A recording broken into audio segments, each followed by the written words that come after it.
He's a good cat. He's enjoying TV time because he gets to be a part of TV time. Hello, everyone, and welcome to Friday. I wanted to talk about something specific.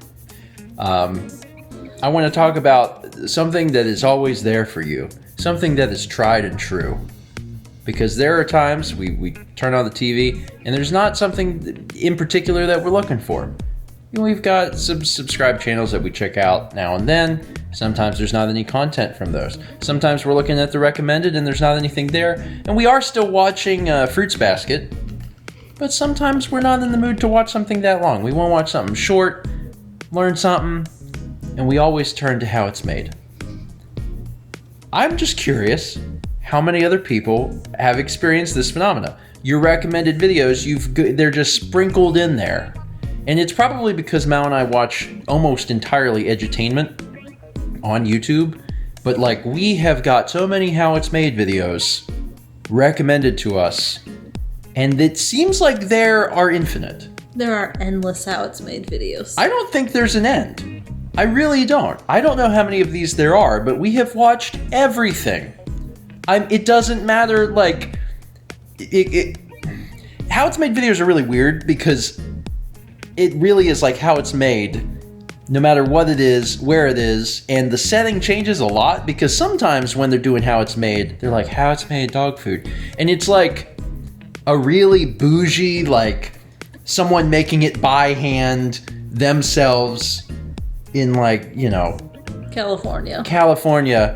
And then other times it's like how it's made and it looks like a third world country and it looks like people are like in a basement working for nothing. Or like cheese made at this one tiny place in Italy. The thing that's fascinating is that no matter what the setting is, no matter the people in the video, it's always the same tone. There's a few narrators, but the tone is always the same. It's like, this is how this happens, and this is how this happens. And sometimes you're watching like someone do artisanal whatever, and then other times you've got, you know, a group of workers around a table all working at something. But it's always, you know, this is blah, blah, blah, blah, blah. The thing that's been fascinating to me has been the music, because it reminds me of like Dungeon Man. Some of it, yeah. One of the tracks feels just like it. A lot of it feels like royalty-free music. But every once in a while, you watch one of these videos, and it feels like someone really made a jam. There are times where the music is better than the thing that I'm watching.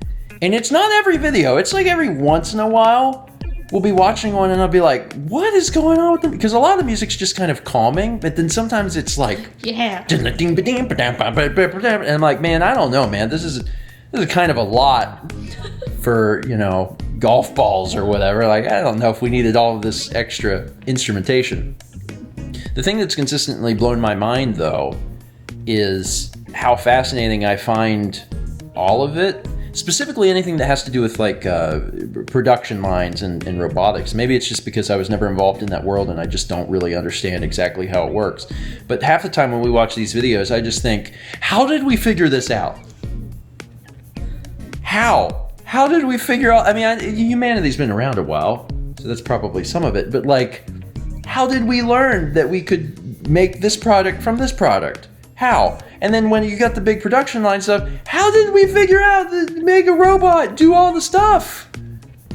Just like a robot checks the temperature of the thing. The temperature's the right thing, so now it moves over to this thing, and then it gets cut by this particular thing. And there's a robot that can read how many there are, and then moves. I'm like, that's. And then a worker picks them up, and some of these things, like on the food ones, where they have to like bake something.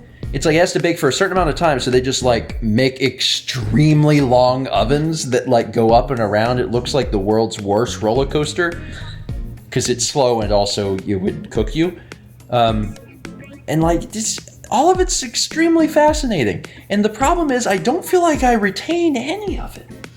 I really don't. Like if you were, if you were to ask me after we watch, like if you were to ask me a month later, how do they make, you know, what, I don't know, stained glass windows, I'd be like, I have no idea.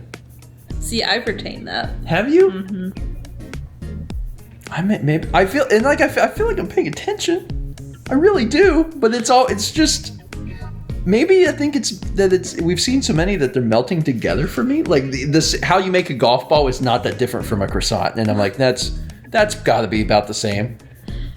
Anyway, they're always like less than 5 minutes long. They're always really fascinating, and we watch a crap load of them because it's very easy to be like, I don't know, this one's 5 minutes. Let's watch this one. Mm-hmm. And then when it's done, it comes up with a big like, how about you watch this one next?